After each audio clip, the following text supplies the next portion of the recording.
This is our top tier of our front garden. We've got this beautiful Eureka lemon that is just providing us with copious amounts of lemons in its third year.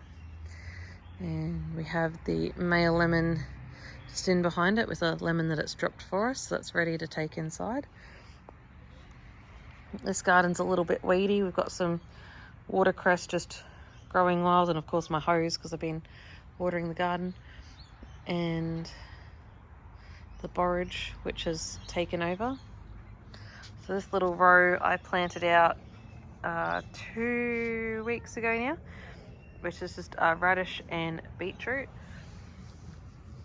So got radish, little beetroot seedling, more radish with a sneaky beetroot just in behind it there.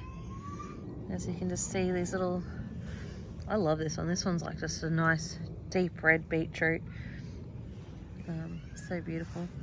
Like they're all, that's a borage seedling. So they're all just, let you out there. Some shallots that like spring onions I should say, that I trimmed so that we could eat them. They're just regrowing in that space. So they're going to form a nice little front barrier over the next 8 to 10 weeks. We've still got our spring onions that are growing thicker. These are the seedlings that I transplanted from the punnet that I bought. And come up here, we've got this is one borage plant. It's got a lot of flowers and it brings in a lot of bees. They are they flock to this because it replaces its nectar every 2 to 5 minutes. So it's just a constant nectar supply for the European bees. And this is what the seeds look like. We had a bit of rain overnight, so everything's a bit damp. So each flower produces 4 of these seeds. And when it's dry, I collect them and seed save them. And of course give them away or plant up and give the little seedlings away. Because once you have one borage, you're always going to forever have them as long as you let it flower and go to seed.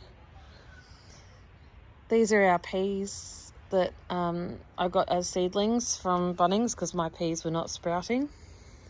I'm leaving the last of the pods to fatten up and produce seeds that will hopefully sprout.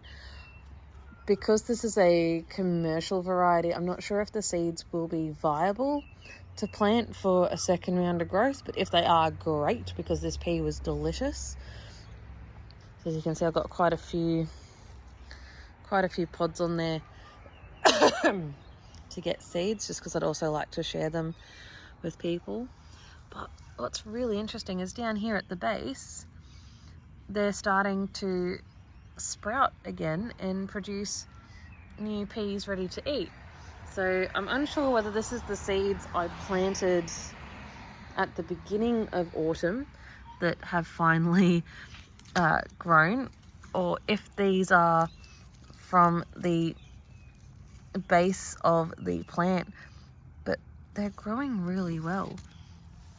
So my plan, which was to cut these back after I've seed saved from them, is just on hold until I work out what's going on down the bottom. So I will be cutting them back probably to a foot or so of the ground, or working out where the old vines are and trimming them, but leaving the others in the ground just to see if I get a second harvest out of them, which would be really nice. The lettuce that I planted at the beginning of winter is still going strong. This loose leaf lettuce, as you can see, it's getting quite tall, and what's happening is it's bolting. So we've had some warm weather, So it's producing a little seed head up the top here, and it's thickening its stem, and it's getting ready to flower so that it can go to seed. I will be coming out and harvesting most of these bottom leaves off over the next week, just so we get one last harvest from it, because when they go to seed, the leaves get a bit bitter and a bit tough, so they're not as enjoyable to eat.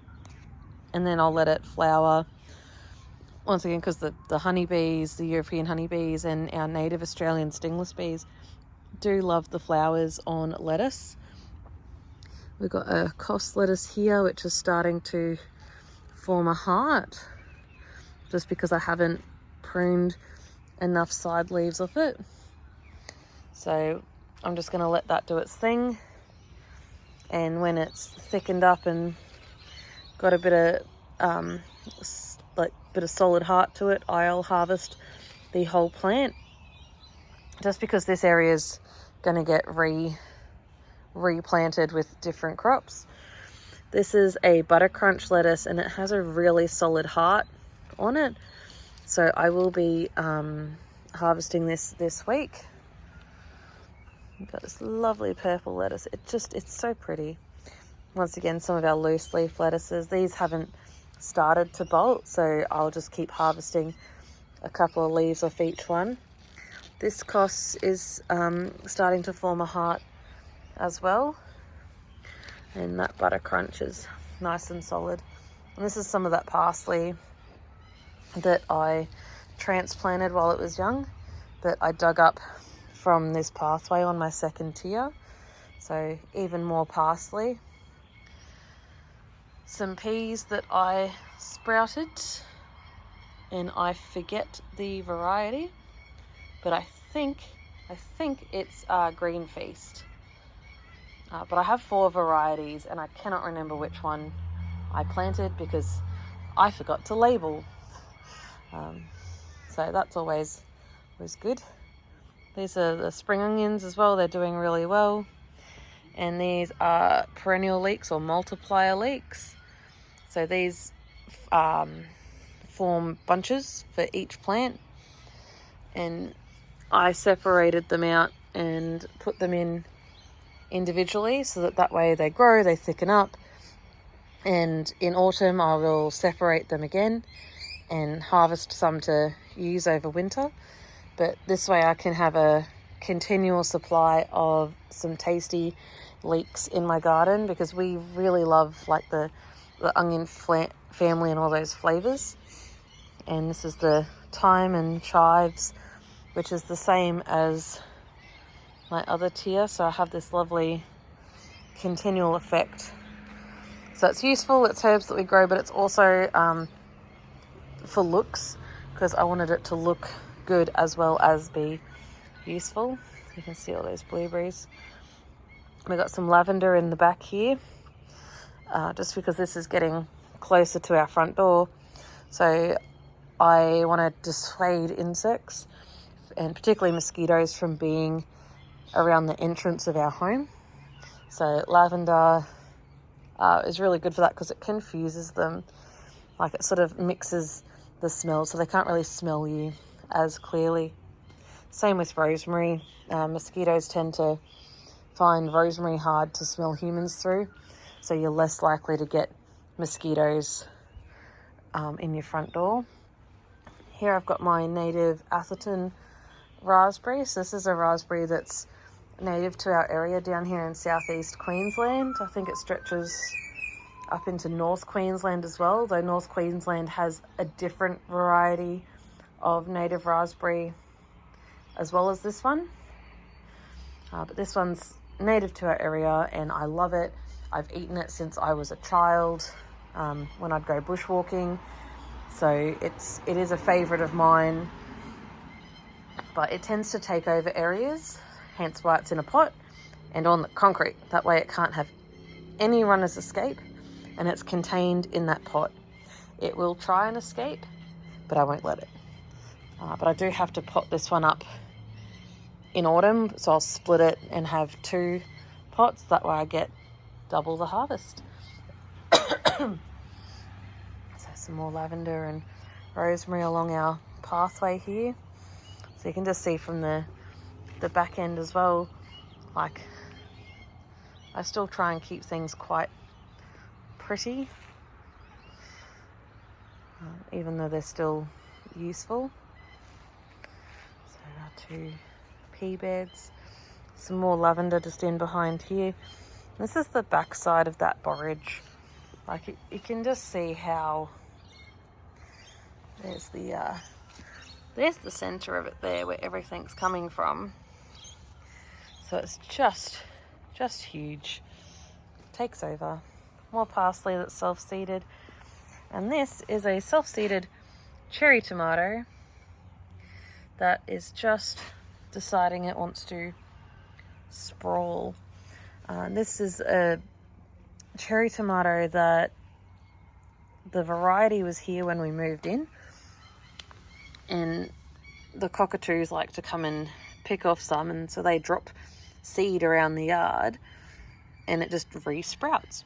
I also tend to, chuck a few around as well to keep it self-seeding, but you can just see how many tomatoes appear on all these trusses.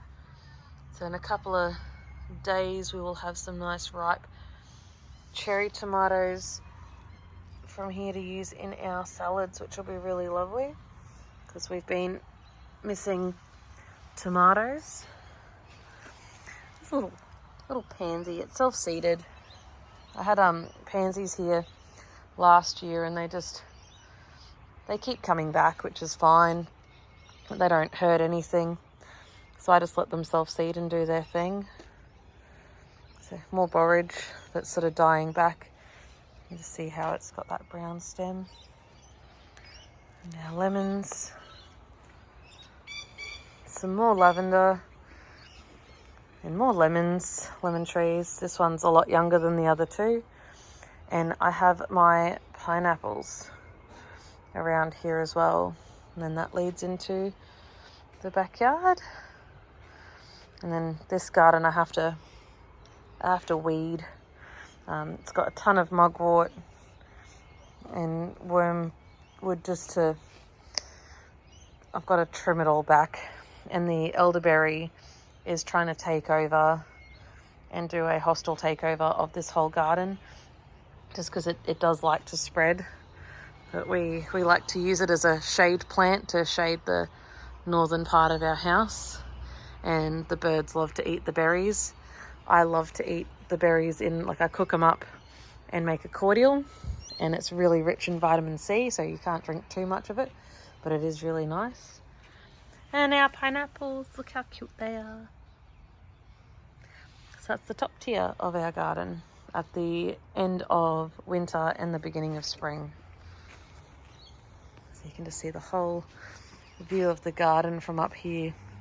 So I love sitting out here in the morning and just looking over my little domain of veggies.